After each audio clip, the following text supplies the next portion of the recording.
Hi, welcome to Lead with Love podcast. I'm your host, Christy, and I am super thrilled to be sharing conscious content that I know will be a game changer for you in your life.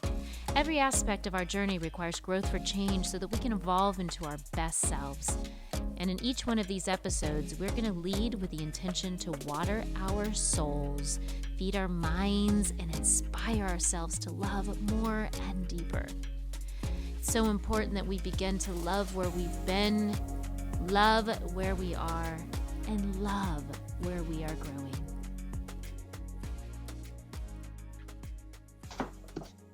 Hello, everyone, and welcome to Lead with Love. I am interviewing the one and the only, I think she's the only Leslie Humphrey, but in my world, she is the only Leslie Humphrey. And she is one of the most powerful forces of a woman that I have ever had the opportunity to get to know and to be friends with. And every time she is in my world, I get excited and I feel like I can fly because she has that ability to just do that to everybody. You know, she just is really truly a super woman. And it's not to godify her or put her in a pedestal, but it's the way she chooses to see the world. And she's from Florida. She's a military wife. She is happily married to an epic human being. My partner has a guy crush on Kevin, and can't wait to see him soon. But anyway, she married her high school sweetheart. We're going to talk a little bit about that story too, for some of you that maybe you have had some relationship issues, or maybe you're madly in love. It doesn't matter. We're going to share a little bit about her sweetheart memories with Kevin for 34 years. And you won't believe it, but she's got 5 kids. 5 kids. And for those of you watching this right now, she is a hottie patati. You would have never imagined that she had 5 kids because she looks so incredibly healthy and beautiful. Not that if you have 5 kids, you don't, but she is like, you would think having 5 kids and you homeschooled them, that maybe there would be some gray and all that other, but she's just as sexy as it gets. She owned a real estate company and a financial planning business with her partner, and she's also a multi-million-dollar businesswoman. She leads women and men around the world into their greatest, best selves, and she works out harder than any woman I've ever seen. Like, I watch her stories on Instagram and I'm like, oh my God, how does she do that? I want to be like that. And so she inspires me. She's always inspired me. So I was thrilled when she agreed to jump on here, because I know she's going to inspire you as much as she inspires me each and every time I get to be around this woman. So welcome, Leslie. Thank you. What an awesome introduction. I'm blushing. Oh, thank you, Christy. I love that we have been able to build a friendship together, and over all of, what's it been, like 15 years or something. And I feel like I want to introduce you, because I want to be able to brag all about you and the impact that you've made in my life. So thank you for that. That was so nice. Well, you know what? You inspire me every day. And that's what's so great about having friends that are doing the work. They're in the growth mindset and they are not settling for anything less than their best. And so I want to dive in here. We've got a lot of content to share with people because our listeners are hungry for growth as well. They want to become the very best version of themselves that they can be. And they long to connect with powerful women who are strong in who they are, and humble and strong. And so, when people see you now, Leslie, all right, what I always joke about when I try to explain Leslie Humphrey and Kevin Humphrey, okay, I remember the first time I met you, this shy, quiet, modest, very behind the scenes, beautiful soul, okay, who made her own bread. You can talk about that, which I'm impressed by because I would love to learn how to do that myself. But wasn't fully in her power. And she had this powerhouse of a husband who, worked in the Pentagon and did all these big things. And he you kind of were in his shadow a lot. And now when you walk into a room, he's like panting behind you, like he's in love with you. He just thinks you're the sexiest thing on planet Earth. You wear your sexy heels and you just walk in like you own the place. And it's like everyone just steps back because they're like, wow, Leslie's here. She is here. And so freaking beautiful. So I share that from my perspective because I want the women out there and men to understand that this woman wasn't always showing what was already in her. So Leslie, share with us a little bit about that and what brought you here into your power. Yeah. So, it's such an interesting thing because people that get to know me now will actually argue with me that there is no way that I was shy, that I was insecure, that I was introverted, that I wouldn't look at myself in the mirror ever, that I would never let anyone take a photo of me. As a matter of fact, when my kids were big enough to look back, we didn't have cell phones. My kids are now young adults. So we didn't have cell phones with cameras when they were little and we were doing all of our fun adventures. And so we had old school video. And so we would sit around as they got bigger and watch the videos of our vacations and trips to Disney and things like that. And they would say, Mom, how come you were never there? And I'm like, I was there. I was the one doing the filming. And that was where I liked it. At least I thought that's what I liked.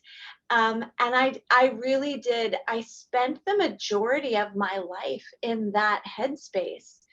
And so, you and I met as I was I was still very much in that space. And so I was 35 years old and, almost 36 years old. And my kids, it was a chaotic time. They were 2, 3, 5, 7, and 9, and life was mayhem. We had a real estate company, a mortgage company, a title company. We had so much going on. And my husband, him, he has a big, big personality. And so trying to do all the things and feeling as if this was not where I was supposed to be. I got to be a part of all of that, but it wasn't because of me. And now looking back, I realize how relevant it all was. Obviously, I was the mom of the kids. And, but I had this skewed or warped vision of who I was and how small I needed to be in order to not make waves. So interesting. And just to be able to even have that kind of insight, right, of our past reflection of who we were and where we've come from is so powerful. Because I know so many listeners can relate to that. And I didn't recall, are you the youngest or the oldest? I am the youngest, but there's a pretty good gap between my brothers and myself. So it's almost like I'm the only. Got it. And so, it's so interesting when we reflect into our childhood and our past, how much of the things that happened and the experiences we had really do, I guess, determine our personality traits. And so much of the work is just the healing of the inner wounded child. Right. And it can be the simplest things as maybe an overpowering parent or teacher or family member or someone who said something horrible to you in school and it just paralyzed you. Right. Oh. And so it's that really also showing compassion for our inner wounded child that we all have within us as adults now. And recognizing that is not, once we can accept that, we can then create a brand new, I guess, personality, a brand new part of us that is who we're designing ourselves to be, right? And that's what you did, I feel. Yeah, because I really, growing up, the story that I believed was because my family, I had 2 older brothers and my parents, and they were smart. they could have intelligent conversation at the dinner table. And I was dramatically younger and didn't understand what they talked about politics and current events and all these things. And I would sit at the dinner table like, what is happening? And it wasn't interesting to me. And I felt as if I asked questions, I would they would think I was dumb, even though it wasn't appropriate that I would have understood those things. And so that was a state that I held on to and stayed in I mean, growing up all the way through. So absolutely that was part of it. And when I finally found the courage to, number one, not be blaming and begrudging of that space, but taking ownership that I get to choose whether I continue in that or rise up. But then being okay that this is that was the next level of the journey for me. And I am so grateful for that because it has been such a gift to have such clarity. I feel like if I had been this strong, outgoing, powerful woman as a 20 something, I wouldn't appreciate now the growth. Right? Because who I am now is so drastic. And I feel like while it would be great to have a few different memories of those relationships and the feelings, the inside feelings, at the same time, I am who I am today because I got to choose to go through that growth journey. And that work, it really shows even as reflections in your children. As I've gotten to know your entire family and the unit that you and Kevin have intentionally built and created to be the most sacred unit of anything and everything that you are a part of.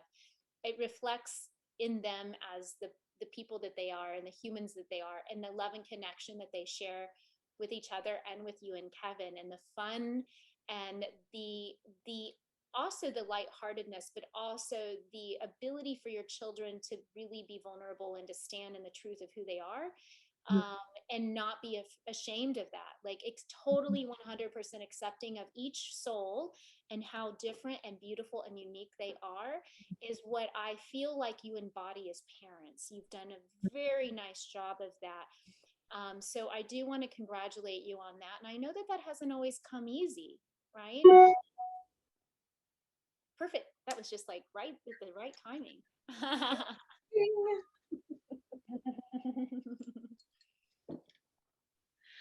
um, well, thank you. Yeah, we as parents, that has been a really important,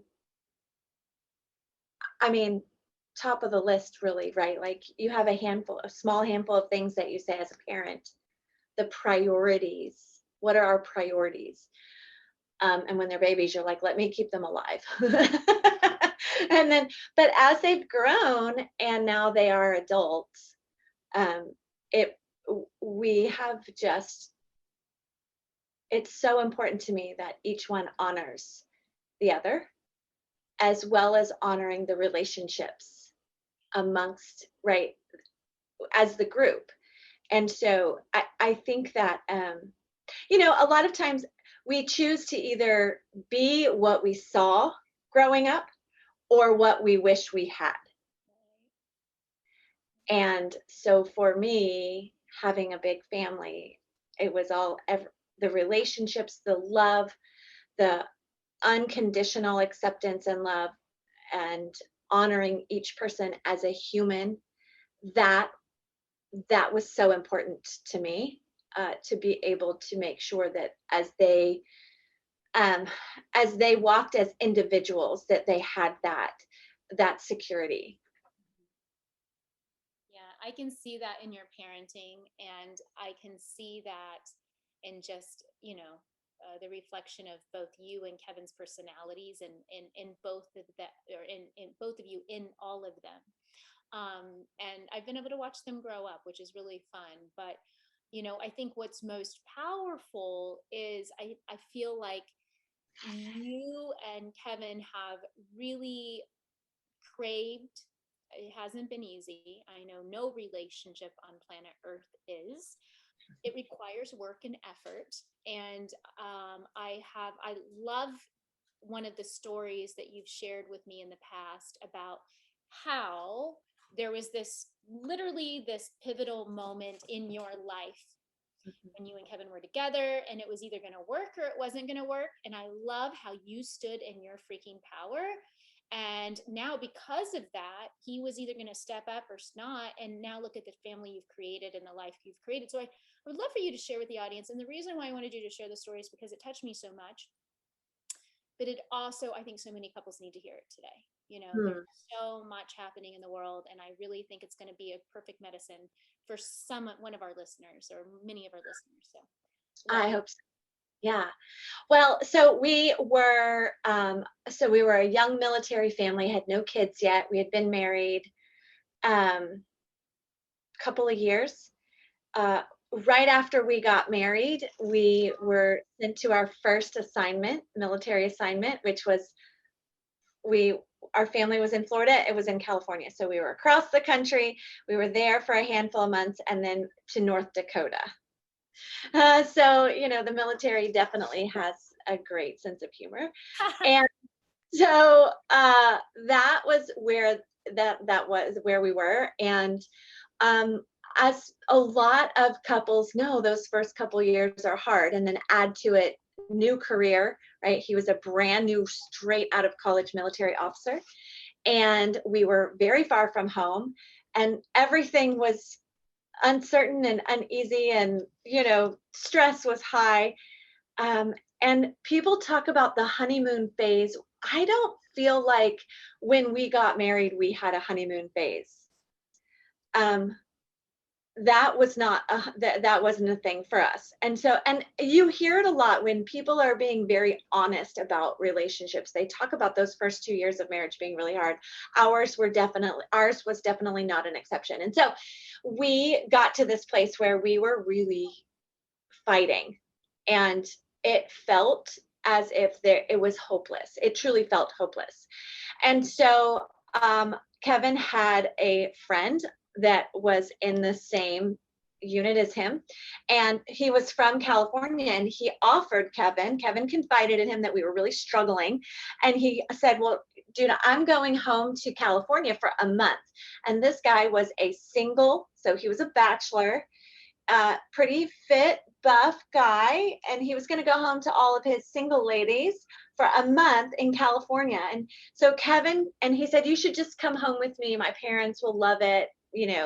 We'll just spend a month there and you guys can have some separation. So Kevin came to me and said, so I'm going to take my entire year's worth of leave, and I'm going to go with this guy to California for a month. And you stay here in North Dakota,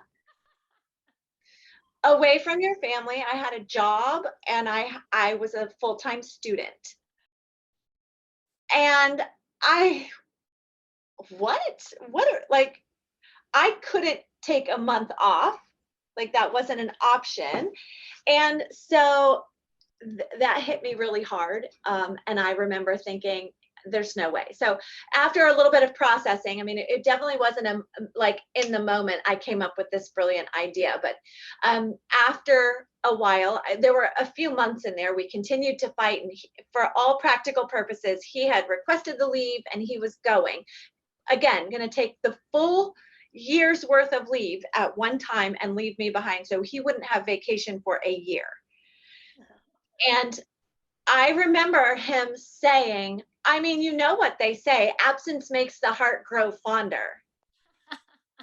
And at that very moment, I remember so clearly just keeping my mouth shut and thinking, no.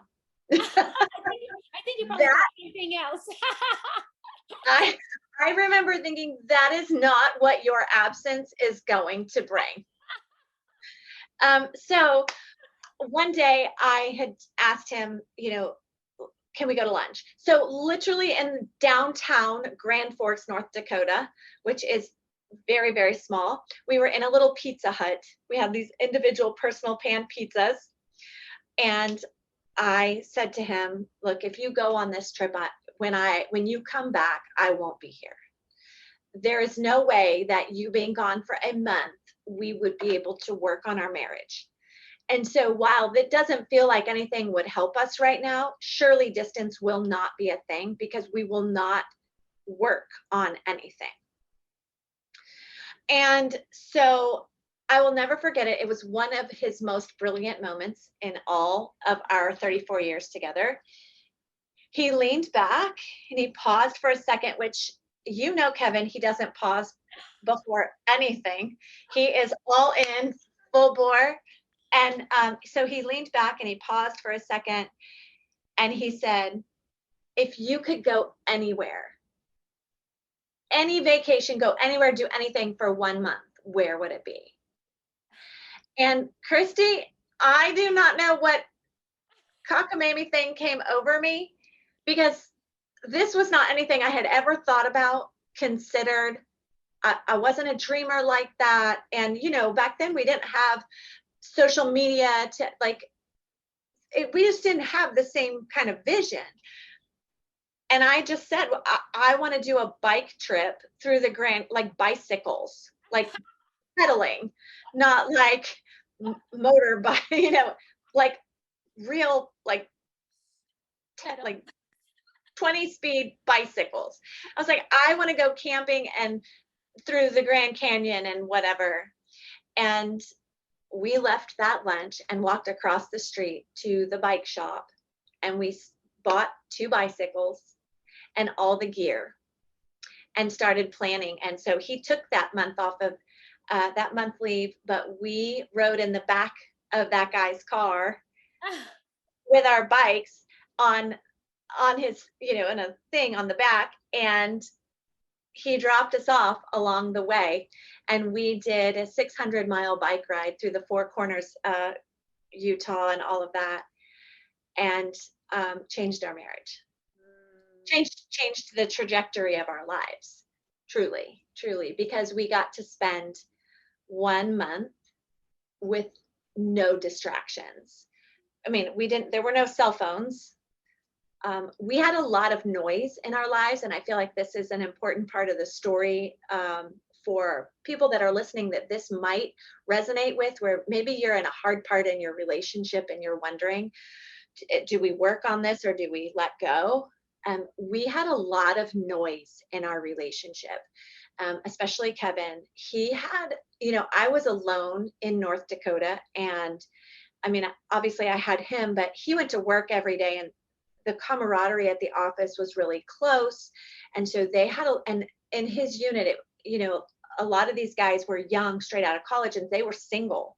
And so they would go out and it was a lot of fun loving energy, and they got to really bond. And I didn't really have that kind of connection to the people there. And so he had a lot of noise of people saying, just stop, just quit. Like, what are you doing? Get out of there. And he even had family members saying, you know, what are you doing? Like, if you're not happy, be done with it. And so that 1 month gave us the opportunity we didn't solve all of our problems. Quite frankly, we didn't have the tools that we needed to learn to work through things. We're still working on finding the tools to have an amazing marriage, right? Like it's ongoing. You never stop. And it does require tools. People think relationships, they either are magical or they're not. But I think so many people have great second marriages because they realize they didn't use tools in the first marriage, right? And so for us, it's not that 30 days just resolved everything and all of a sudden the things that were wrong before were gone. But what it did was it showed us that we chose one another. And it showed us that when everything else is gone, when the noise and the distractions and the stress is gone, we choose one another. You know what I love so much about that, and for those of you that are really resonating with what Leslie is saying, and listen, you don't have to go on a bike ride in the Grand Canyon. And it may be something else. It may be a 30-day commitment to turn all the noise off, turn off all the social media, and only, like, once you put the kids to bed, if you have little kids, it's only about you guys focusing on each other every night for 30 days. That could be it too. It could be just, falling back in love, writing, love messages to each other every day. But what it requires, which is what was beautiful, and I want to celebrate Kevin in his masculinity, his divine masculine, as he was surrounded by a lot of toxic masculine at the time. But in his divine masculine, he said, okay, I choose you. Mm-hmm. What do you want to do? And it was that choice. It was growth together, individuals choosing to grow and to do the work. Big difference where if it's just one person who's choosing to just do all the work and the other person's sitting on the bench. It doesn't work that way. It doesn't work. It doesn't work, and it won't work. And I mean, that was in that moment, because when he originally told me and then said, well, absence makes the heart grow fonder, I remember thinking, you're running away. And how am I supposed to continue to make effort here? And that was exactly what that looked like to me. And, it does, two parties have to want to grow. And I mean, things don't always happen in this, like, I'm giving effort today and right now in this season, and if he doesn't, then it's gone. It's not always, the exact perfect timing, but we were at a point where we were not good we were toxic to one another. Mm-hmm. And it was now or never. Mm-hmm. I mean, we really were hateful to each other for a minute. And the crazy part is, when I think back of what that looked like and sounded like, it was neither one of us. It was just it was your wounded child. It was your pain body. Both of you were not feeling heard or understood. Mm-hmm. And when we don't, we talk about this all the time in love languages, we usually like to give the language that we need the most, and we have different languages. Mm-hmm. Right? And I know you and Kevin have different love languages. We've talked about that before. And so I'm guessing, you really came on that trip to realize, wow, you were able to see the man you fell in love with, and he was able to see the woman he fell in love with. Yes. And the interesting, I mean, it was a mere 30 days, right? And what's amazing is, when we got back in his friend's car to drive back to North Dakota, there were no questions. We were like, we're having a baby, we're starting our family. Like, there were no questions. And I mean, and again, everything wasn't just forever perfect after that, right? But the thing is when you can strip away the noise of toxic people, toxic living, the noise of your own broken things, when you can focus on love. Even still, one of the things that we all have moments where we're feeling negative, or we feel like somebody has done something or not done something, and we're maybe brooding or upset or annoyed, sour, whatever about it. And you start to run those tapes in your head. One of the things that I do still, I actually was doing this yesterday, is the minute I catch myself, like, I can't believe he did that. Blah, blah, blah, blah, like, and it's in my head and it's rolling, because when we do that, all we're doing is convincing ourselves to be more upset, more annoyed, more irritated.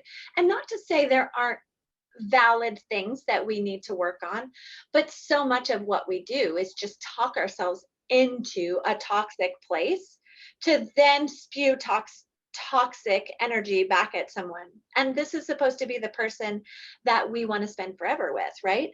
And so the thing I will do is I will just the mantra. I was literally walking off of the beach. We had walked the dogs on the beach, which we do every day.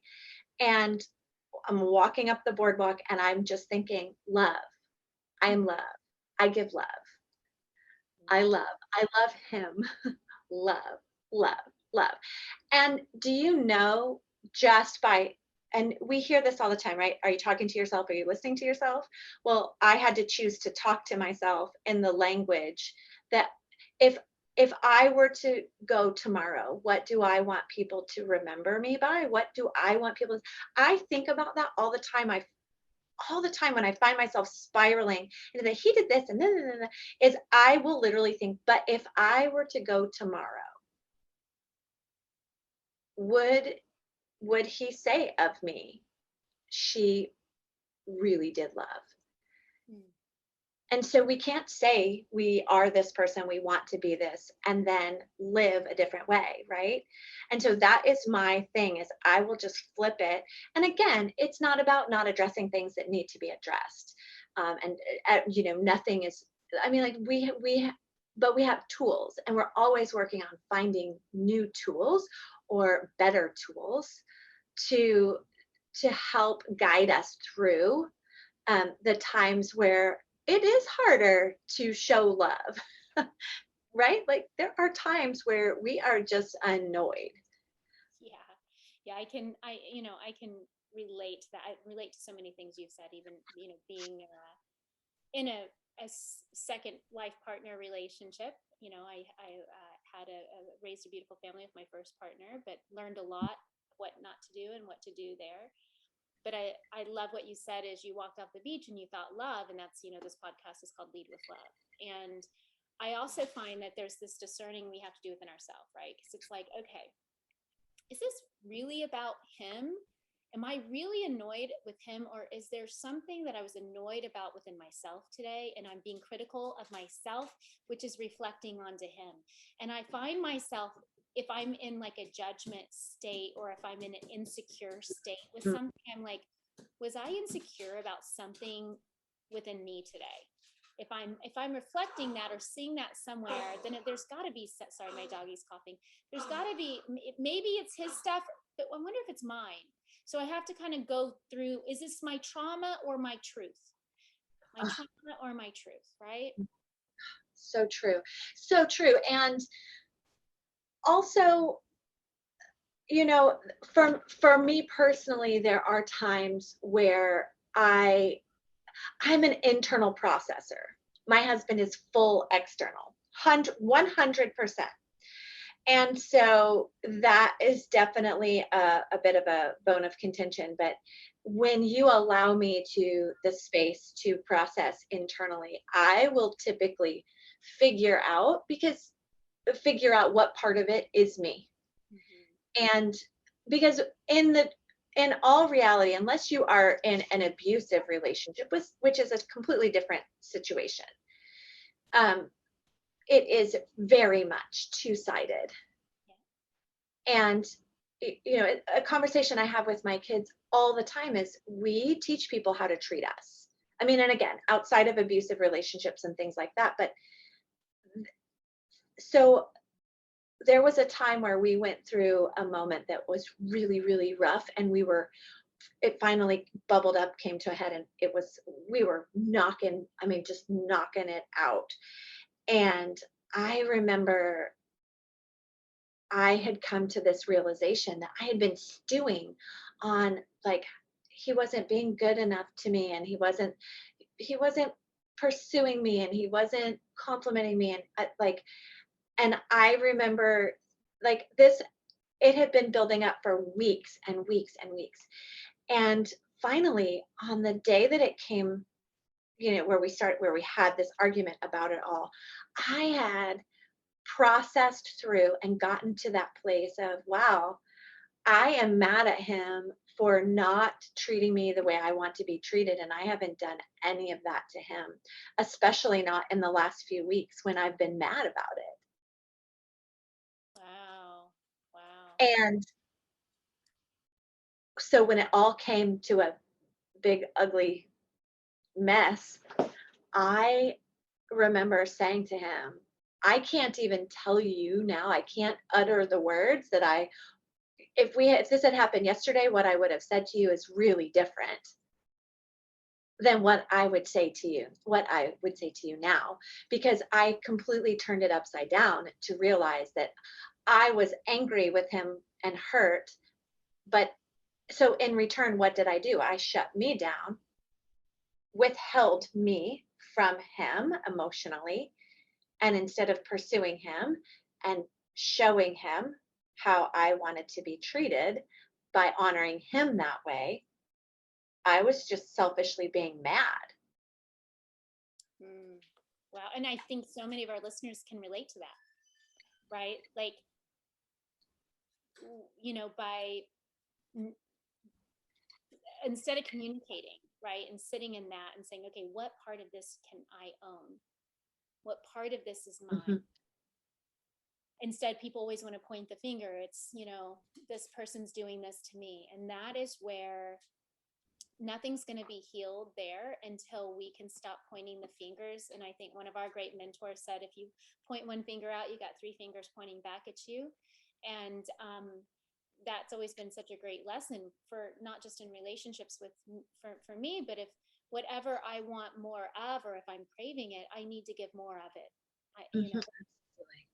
And it took a while to learn that. Like if I'm not getting love and connection, well, am I being selfless in my love and connection with others? Mhm.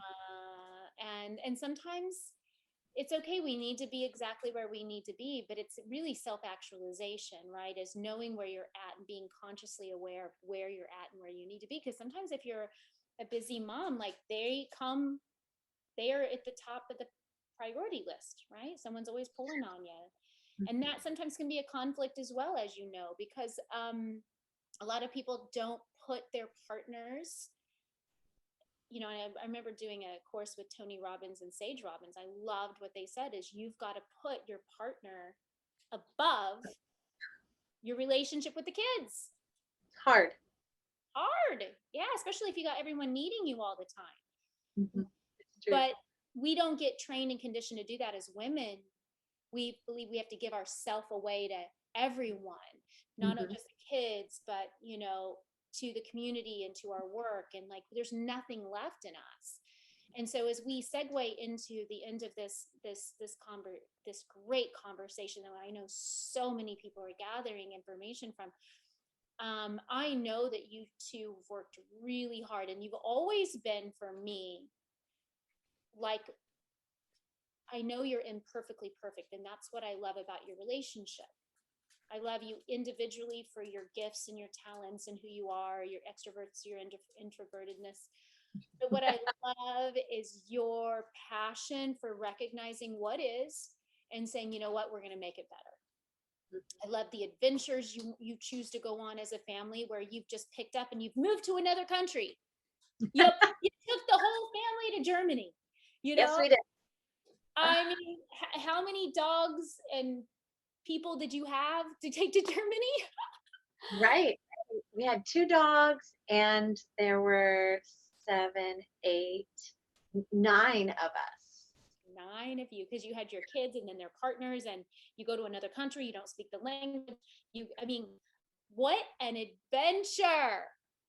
It was. We went to we would do we traveled and traveled and traveled and traveled for 1 year. And it was amazing. And we saw all of these countries and all of these places. And it was fabulous and hard, right? People think travel is so romantic, Mm-hmm. but then traveling where, like, I mean, Kevin was in the military, so he was still had to show up to work, Monday through Friday. And so we were doing these 3-day weekends, 4-day weekends where we would jet off to it from Germany to Italy or wherever, and you know, and then back again. And it was like moving a small, you Army. know, it really was. But we learned a lot. And that definitely had some hard times too, right? Because as glamorous and fun as travel is. It comes with a lot. I mean, we had a lot of moving parts.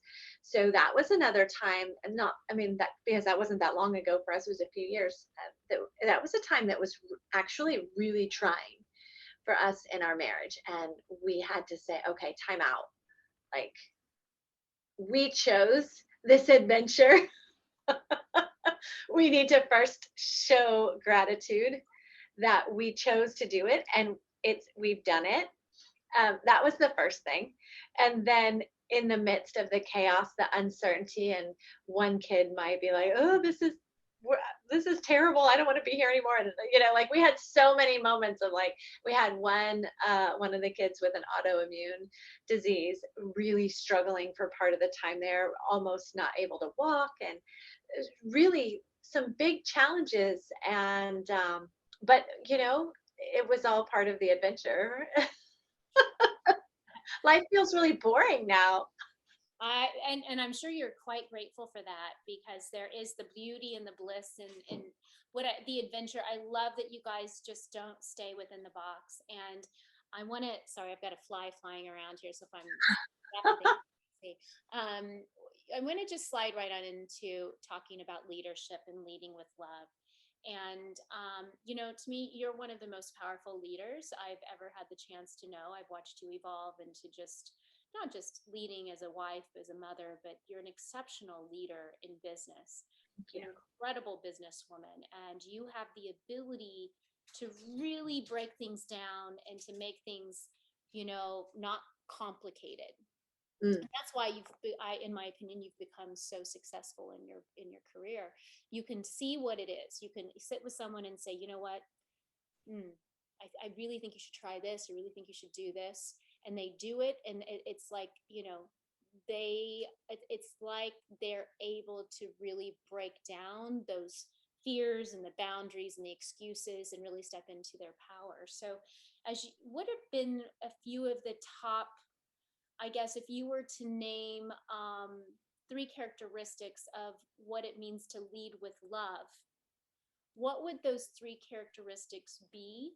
Uh, and it wouldn't just be for business, but it would be in regards to being a mother, being a partner, and just leading with love in all areas of your life. mm. Okay, three characteristics. Well, um, I so I love how you described that. And the thing that popped into my head just quickly as you described, my gift of simplicity comes from necessity, right? Five little kids at home running traditional businesses that are complex and complicated with employees and compliance, government, all these things. I had to keep things simple. It's just how I operate. If you give me a recipe that really is super detailed, and I'm going to struggle. I'm going to struggle. I just need things to be really succinct. If I have a page of instructions, like putting up something together, if it's more than 5 steps, I'm out. Like, not happening. I mean, I'm not telling you I'm not going to try to do it. I'm just going to try it without the instructions.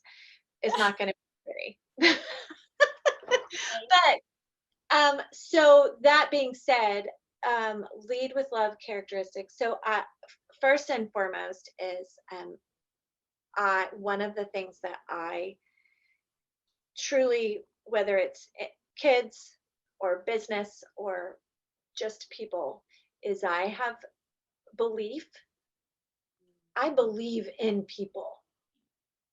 Um, and as someone growing up that really felt like nobody believed, Mhm. I truly believe in people, and I believe in their abilities and their power and their possibility. Mm. Beautiful. So belief in people is something that I know for me is one of my top strengths in leading with love. The next I would say is, so I never know which word is the most accurate, but tenacious or persistent. I mean, people say it about themselves all the time, like, "Oh, I don't quit. I'm not a quitter." But like, I am tenacious. And it doesn't always look like the fastest or the hardest or the one that got there and just leaps and bounds ahead of everybody and is like, king of the mountain. I'm the one that's climbing, that the fingernails are broken and dirty and the knees are scraped. And and it's okay. And I'm good in that. Like, tenacity for me, leading with love, is being willing to be dirty and bruised and broken in order to believe in people and help people and love people enough to continue, to keep going. And I know that over the years, in business, in friendships, in churches, I've had experiences where people quit on you, Mhm. and that's not me. So I would say that is the second one. And the third, let's see. Um, I don't know. Those, you are so, I was that second one. I was like, you lead by example. Like, I'm just like, from when I think of you, I think of a woman that does lead by example. She is what she teaches. And mm, there are so many teachers out. So you're congruent and you're consistent in your messaging. You don't sugarcoat anything, you tell the truth. And I believe, just from an outsider's perspective, looking in and knowing you for so long, you're a truth teller. mm, You will tell if it's ugly, you will tell if it's beautiful. You will tell if you don't have an opinion. You will tell if you agree or you don't agree. And that is incredible. You don't tell people what they want to hear, you tell them the truth. You are a truth teller. And I would say that that is a big characteristic of your love leadership. mm. 100%. Well, and taking that back to marriage, um, the phase that we're in now in our marriage is learning that so much of working on the marriage is being able to be truthful to one another about how you're actually feeling or how something actually hurt, right? And part of that is then trusting that when you are truthful, that that person will still be there.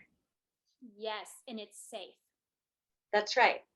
For a long time, I really felt like I had to not share if anything was hard or if was struggling, because I felt like if people knew that, um, I they wouldn't be okay with me, right? That it wasn't okay to struggle. And that's where being able to be truthful, to say, I love you enough to say, and I trust you that I can say that and you're going to be okay with it.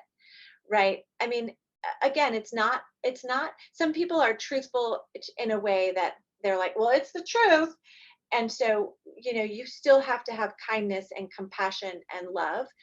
Um, but at the same time, you have to build relationships that are filled with trust, so that you can be a truth teller, right? Because I feel like that's what happens in relationships, is that whether it's a business relationship, I mean, it happens in business where you're working with someone and they don't trust that your intentions are what they're hoping. And so if you, right, and so then they're questioning. And so you have to make sure that you're always able to speak truth, but that you're honoring in other people the journey of gaining trust for that. That's so epic. I mean, I just feel so many people resonating with this right now because, even in partnership with my partner, my beautiful partner, we've had to dance with each other and learn the dance. And when something doesn't feel right, if I need to speak my truth, am I safe to speak my truth? And there's been times when I've spoke my truth, and there was some, he got a little excited or energized, and I'm like, I'm not feeling safe right now for me to speak my truth. And so it's funny, we would have to walk away, then we would come back, and then he stood up and said, you know what, you're right, and I want you to feel safe when you share. So that is a divine masculine, right? And it's also, when someone speaks their truth, it's not sitting there and saying, oh my gosh, are you kidding me? Or like making them feel bad or judging them or putting them down, like showing compassion for someone's truth. Even if it sounds like the craziest thing ever. And and a lot of guys, and I'm going to speak about male partners, typically sometimes they definitely don't see the world the way us women do. Typically we can work right and left brain at the same time. We're running mini shows, we've got lots going on, and they just are very simple, and they don't typically think about things the way we think about them. And so I really feel like, the thing is that, it's not sorry, my little doggy's coughing. It's not always rainbows and unicorns. It requires the work. And I love that you're 36 years into your marriage and you're still growing here. That's epic. Oof. And I feel like what's powerful about that is that you're giving other people permission to say, listen, whether you've been together for a month or you've been together for 50 years, let's show up, each of us, and do some work, because I know I'm worthy of more, and so are you. And if we can't work this out, if we can't show up and grow together and share truth together, whatever it is, and we can't stand in that space and love each other no matter what it is each of us are going through, or as we're going through collectively, then we need to have other conversations, because the most important thing on this earth is that you're happy and that I'm happy, that we're both individually in our happiness, period. This isn't about, I remember before my partner, I left my last relationship with my ex-husband. I was sitting with my grandma at a pond in the town we were in. My grandpa had just passed away about a year earlier. And I looked at her and I said, Grandma, I said, do you miss Grandpa? She was married for over 50 years and 60 years, something like that.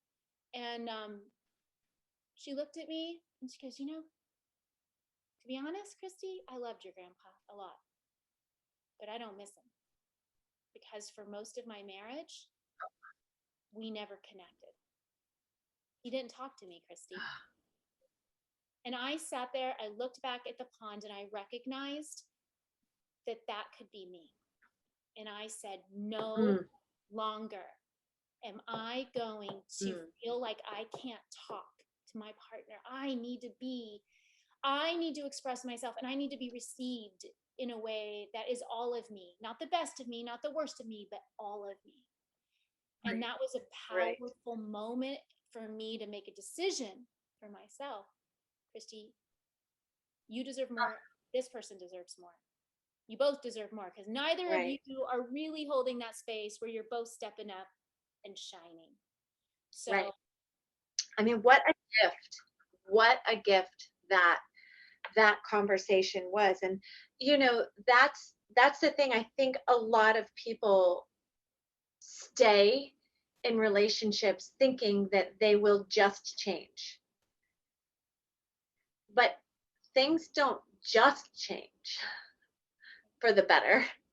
I mean, right, like it is, we must take intentional action to change, to improve, to grow, because if you think about it, I mean, we talk about it, we joke about it all the time at our house. I met Kevin when I was 16. I mean, I'm almost 51. Like, what? That's crazy.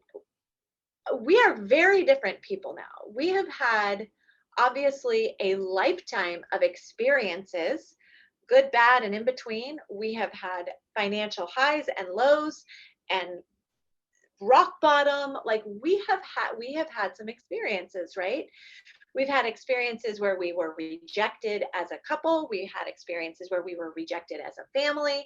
We had experiences where we rejected each other, right? Like we have experienced all of these different things.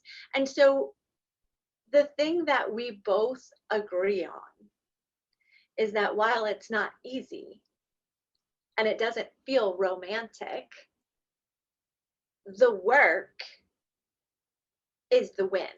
It is so true. So true. Yeah. I recently purchased and downloaded this. I don't remember what it's called, but um, it's like a set of questions to do on dates, that to do with your partner on dates, to help sort of change the trajectory of the conversation, Hmm. to take it to a place where you can get to know each other deeper and open doors of communication better and things like that.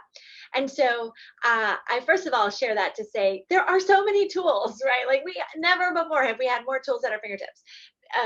But the other thing is that we can say we're working on things, and I'm guilty of this as much as anybody. We can say we're working on things. We can say I'm trying, but I purchased that over a month ago and never have not brought it out for a date yet. Hmm. But I'm excited to try it, right? But we have to put in the work. And just because I bought the download, haven't that's not the work. That was the easy part, right? And now the work is let's do the thing. Let's get in, let's dig our nails into it and let's go. So I find that people really do feel like um at some point it should just coast. And I just don't know that many people, if any, that's a reality. Yeah, and well, it's actually most people coast and they don't really want coasting, and that's why they're scrolling on their social media feeds and they're, having fantasies, and porn is such a big deal because people, are finding connection somewhere else besides with their partner, or thinking the grass, our mentor said the grass isn't always greener on the other side, and if it is, it's because there's a septic tank there. You're going to have Right. the same shit there as you did, in that relationship.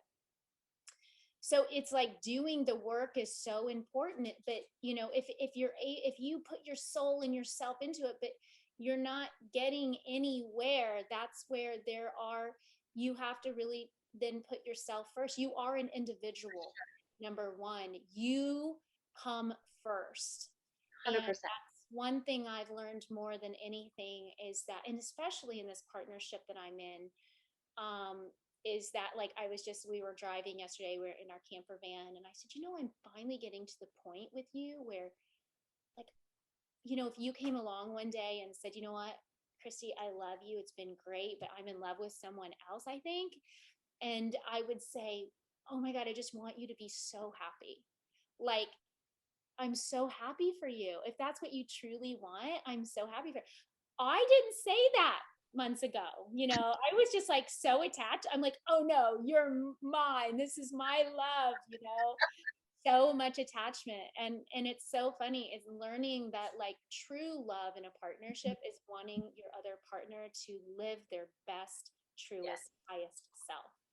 for sure. Ah, so beautiful. So beautiful, right?